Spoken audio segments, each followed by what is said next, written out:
കൂടുതൽ വാർത്തകളും വീഡിയോകളും കാണാൻ ഈ ചാനൽ സബ്സ്ക്രൈബ് ചെയ്യുക. കൂടെ ബെൽ ബട്ടൺ അമർത്തുക. നമസ്കാരം.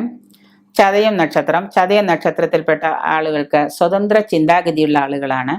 സ്ഥിരമായിട്ട് പ്രവർത്തിക്കുന്നവരും കുലീനതയുള്ളവരും ആദർശത്തോടെ പ്രവർത്തിക്കുന്നവരും ആദർശം പറയുന്നവരൊക്കെയാണ് ഈ ചതയം നക്ഷത്രത്തിലുള്ളവര്. ശത്രുക്കളുടെ പ്രവർത്തനങ്ങളെ പരാജയപ്പെടുത്താൻ സഹജമായ കഴിവുള്ള ആളുകളാണ് ഈ ചതയ നക്ഷത്രക്കാര്. സൗഹൃദങ്ങൾക്ക് ഇവർ വലിയ വില കൽപ്പിക്കുകയും പാരമ്പര്യവും പ്രാചീനമായ ശാസ്ത്രങ്ങളൊക്കെ പഠിക്കാനുള്ള താല്പര്യം കാണിക്കുകയൊക്കെ ചെയ്യുന്നവരാണ് ചതയ നക്ഷത്രക്കാര്.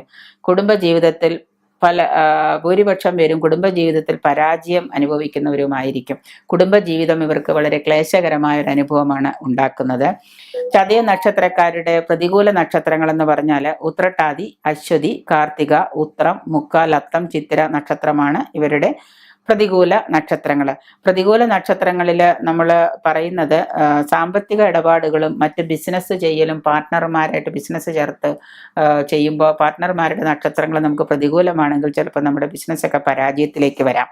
അപ്പം അതുകൊണ്ടാണ് ഈ പ്രതികൂല നക്ഷത്രം എന്ന് പറയുന്നത്. എന്ന് വിചാരിച്ചിട്ട് എല്ലാവരും പ്രതികൂല നക്ഷത്രമാണ് എന്ന് വിചാരിച്ചിട്ട് ഇപ്പോൾ പ്രതികൂല നക്ഷത്രം വരുന്നൊരു ദിവസം നമ്മൾ അന്നേ ദിവസം ഒരു പണം ഈ പറയുന്ന നക്ഷത്രക്കാരന് കൊടുത്തു എന്ന് വിചാരിച്ചാൽ ചിലപ്പോൾ നമുക്ക് ആ പണം നമുക്ക് തിരിച്ചു കിട്ടില്ല. ചിലപ്പോൾ നമ്മുടെ കയ്യിലെ പണവും പോയി വരാം. അപ്പൊ അതുകൊണ്ടാണ് അങ്ങനെ പറയുന്നത്. എന്ന് വിചാരിച്ചിട്ട് ഇന്നത്തെ ഈ കാലത്ത് അത് മുഴുവനും നോക്കി ജീവിക്കാനൊന്നും നമുക്ക് സാധിച്ചു എന്ന് വരില്ല. എങ്കിലും സാധിക്കുമെങ്കിൽ അത് നോക്കുക എന്നുള്ളതേ നമ്മൾ പറയുന്നുള്ളൂ. അത് സ്ഥിരമായിട്ടൊരു ജീവിതത്തിൽ പകർത്താൻ ചിലപ്പോൾ സാധിച്ചു എന്ന് വരുന്നതല്ല. എങ്കിൽ തന്നെയും അത് പറ്റുന്നവര് നോക്കിക്കൊള്ളാം. അനുഷ്ഠിക്കേണ്ട കാര്യങ്ങൾ എന്ന് വെച്ച് കഴിഞ്ഞാൽ ചതയ നക്ഷത്രക്കാർക്ക് ശനി ദശാകാലവും കേതുർ ദശാകാലവും ആദ്യത്തെ ദശാകാലവും മോശം തന്നെയാണ്. അപ്പൊ അതിന് വേണ്ട വഴിപാടുകളോ മറ്റു കാര്യങ്ങളോ നിങ്ങൾ ചെയ്യുക. ഈ ദശാകാലങ്ങൾ മോശമാണ് എന്ന് അറിഞ്ഞുകൊണ്ട് അതിന് മുൻകൂറായിട്ട് നമ്മൾ ആ ദശാകാലങ്ങളെ നമ്മൾ പ്രീതിപ്പെടുത്താനുള്ള കർമ്മങ്ങൾ ചെയ്യുക. ദശാകാലങ്ങളിലോ ആരോഗ്യപരമായിട്ട് പ്രശ്നങ്ങളോ സാമ്പത്തികപരമായിട്ട് പ്രശ്നങ്ങളോ നാട് വിട്ടു പോകേണ്ടതായിട്ടുള്ള പ്രശ്നങ്ങളോ ഒക്കെ വരാം. അപ്പൊ അതിനെ നമ്മൾ മുൻകൂട്ടി കണ്ടുകൊണ്ട് അതിന് പരിഹാരങ്ങൾ ചെയ്യുക എന്നുള്ളതേ പറയുന്നുള്ളൂ. ചതയം, തിരുവാതിര, ചോതി നക്ഷത്രങ്ങൾ ക്ഷേത്ര ദർശനത്തിന് വളരെ ഉചിതം തന്നെയാണ്. ഈ നക്ഷത്ര ദിവസങ്ങളിൽ നിങ്ങൾ ഈ പറയുന്ന ചതയ നക്ഷത്രക്കാര് ക്ഷേത്ര ദർശനം നടത്തുക. ഉത്തമ നക്ഷത്രാധിപനായ രാഹുവിനെ പൂജിക്കുക. രാഹുർ പൂജ ചെയ്യുക, സർപ്പപൂജ ചെയ്യുക, സർപ്പപ്രീതികരങ്ങളായ കർമ്മങ്ങൾ ചെയ്യുക. ഇതൊക്കെ ചെയ്യുന്നത് നല്ലതാണ്. രാഹു നിങ്ങൾക്ക് വളരെ ദോഷം ചെയ്യും എന്നുള്ളത് കൊണ്ട് തന്നെ ഈ സമയത്ത് നിങ്ങൾ രാഹുവിന് വേണ്ട വഴിപാടുകൾ ചെയ്യുക. ആദിത്യ ദശാകാലം നിങ്ങൾക്ക് വളരെ ദോഷത്തിലായിരിക്കും ഈ ചതയ നക്ഷത്രക്കാർക്ക്. അപ്പൊ ആ ആദിത്യ ദശാകാലം വരുന്ന 6 വർഷക്കാലം നിങ്ങൾ വേണ്ട വഴിപാടുകൾ മുൻകൂട്ടി കണ്ടുകൊണ്ട് അതിനെ ചെയ്യുക. നിങ്ങളുടെ പിതൃവിയോഗമൊക്കെ സമയത്താണ് സംഭവിക്കുന്നത്. അപ്പൊ ഇങ്ങനെ ഇതുള്ള തന്നെ മാത്രമല്ല, ഈ സർപ്പക്കാവിൽ കടമ്പ് വൃക്ഷം എന്ന് പറയുന്ന ഒരു വൃക്ഷമുണ്ട്. ആ വൃക്ഷം നട്ടുപിടിപ്പിക്കുക.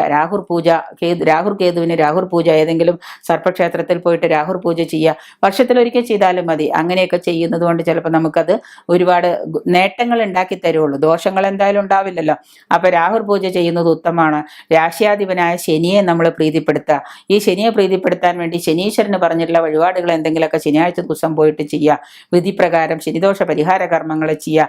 ഇങ്ങനെയൊക്കെ പറഞ്ഞിട്ടുള്ളതായ വിധിപ്രകാരമുള്ള വഴിപാടുകളൊക്കെ ചെയ്യുന്നത് കൊണ്ട് ഈ ചതയ നക്ഷത്രക്കാർക്ക് ഇപ്പൊ ശനിദശാകാലം ദോഷമാണ് എന്നുള്ളത് കൊണ്ട് ഈ ശനി സമയത്ത് ശനിദശാകാലം ദോഷമാകുമ്പോൾ 7.5 ശനിയോ കണ്ടക ശനിയോ ആണ് എങ്കിൽ ആ സമയത്ത് നിങ്ങൾ യഥാവിധിയുള്ള ശനീശ്വര പൂജകളും വഴിപാടുകളും ചെയ്ത് ശനി നമ്മളെ ദോഷത്തിലാക്കില്ല.